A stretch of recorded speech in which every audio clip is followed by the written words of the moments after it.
The Heart Asks began as a series of videos that I made as a way of processing my experiences following Melissa's departure from this earth. And as I made the videos, gradually the story I wanted to tell came forward. And it's a story about the nature of life, how it unfolds, and how human beings interact with each other. And to some people, there is no meaning or order to what happens to us in life. Everything is purely a random coincidence.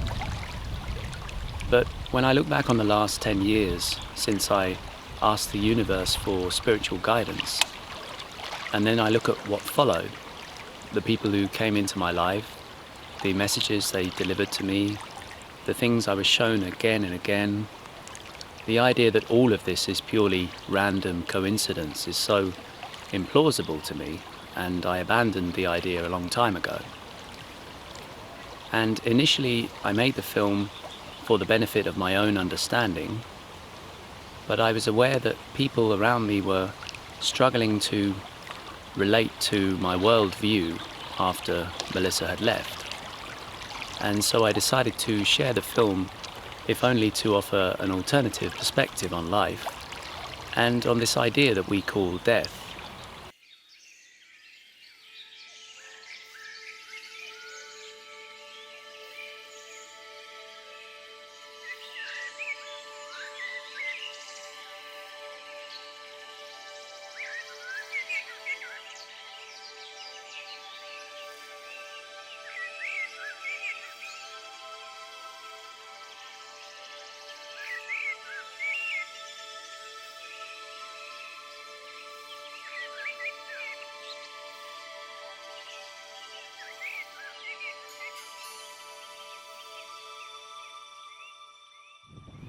The film essentially tells a story of spiritual awakening, which is the beginning of a journey to explore who and what you are and your reason for being here. And one of the concepts I wanted to get across in the film was the importance of looking inward to reach a deep understanding of yourself and of the drives that you have in your life. And this is important because most of our thinking takes place at the subconscious level, which means that if we're not paying attention to what's going on, many decisions are being made that we're almost unaware of. And this is how conflicts develop within us, where we hold on to harmful patterns of behavior that our mind has decided on our behalf are necessary to keep us away from feelings that have hurt us or disturbed us in our life. And in the film, Martin gives a very good explanation of how the mind tries to protect us by putting these patterns of avoidance in place. But then they become restrictions. They control us, and very often they make us unhappy by preventing us from pursuing what we really want in our life.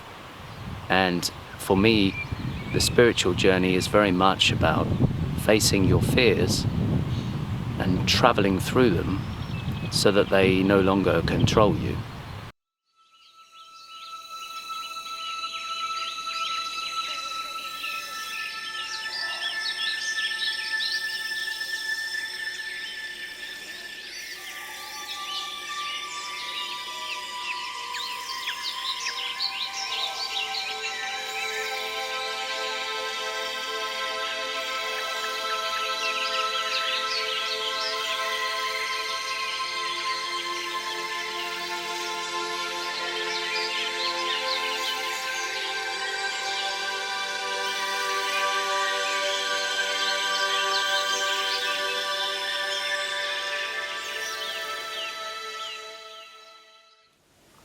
The spiritual journey begins by looking outward as we seek guidance and inspiration from other people, but always the answers are found inside us because it's our journey and no one else's.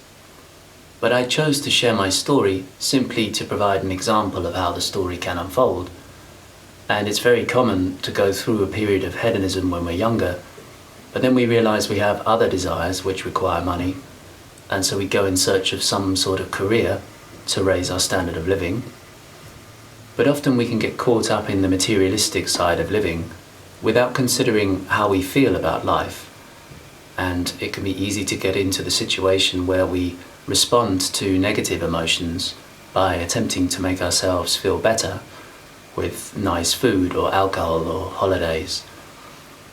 And so we try to push away our feelings without considering why we feel that way, what's going on in our life. But if we don't look at the problem, then nothing can ever change, and we keep repeating the same experiences over and over again.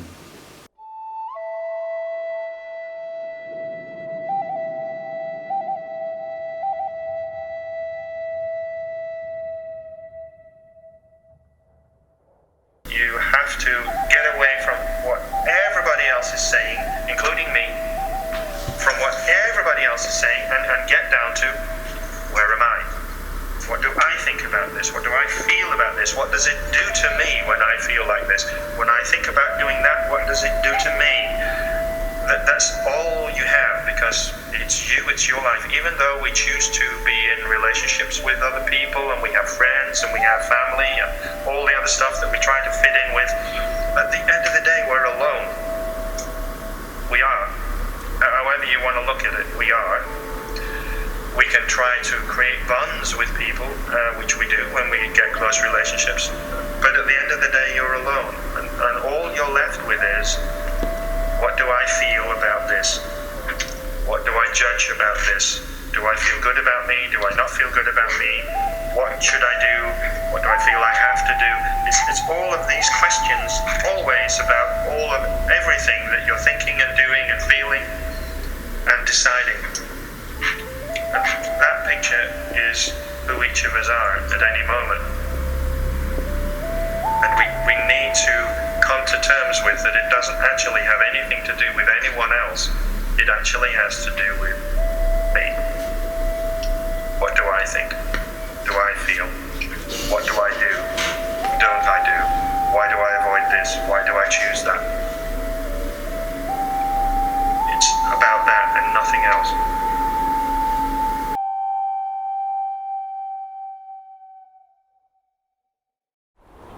With my story, I try to show the deep significance of the people who come into our lives, and in general, how life works in a way that supports our development by putting in front of us opportunities to go beyond the things which limit us towards our potential. And no matter how many of these opportunities we miss or ignore, life continues to present them in different ways through our experiences every day. In this way, our heart is constantly encouraging us to become whole, which is really to become our authentic self, not holding back on anything we wish to express or experience in this lifetime.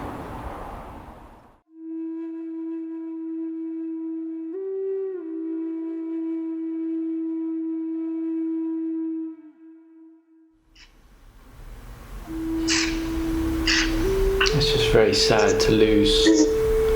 Yes. It's really hard. Really, really sad, yeah. It's really hard. And at the same time, the only way that all of you could get the healing that you needed was by this happening. It wasn't possible in another way. This was the only way that it could happen. And so there's something beautiful in it as well, something amazingly beautiful, that everyone is actually going to get the healing that they need from this experience. Like, it's all worth it. I think that's true of everything that happens in life, even though we don't see it that way. There is something really wonderful and fantastic about it. We keep thinking that something, oh, well, why couldn't it just be done this way and then we would all get it? But we can't. No. It just wasn't possible. There have been opportunities, but you just chose no, you didn't want to go that way. And so therefore that is how it is. It's a choice that we all make, and we need it to be in exactly the right way.